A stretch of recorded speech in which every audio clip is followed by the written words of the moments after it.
Subaru XV tahun 2013 2.0 liter. Yang ini kereta all-wheel drive.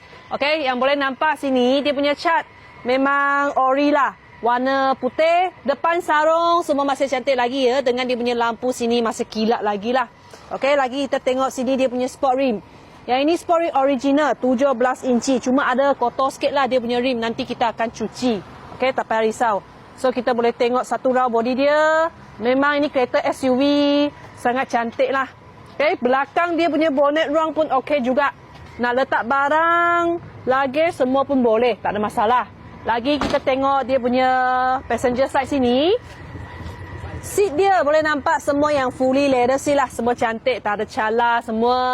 Okay, lagi kita tengok sini depan. Okay, sama jugalah, fully leather seat, semua cantik, tak ada cala. Multi-function steering dia pun ada juga, auto cruise system pun ada. Meter dashboard semua cantik lah. Tengah pun ada original punya touchscreen monitor juga.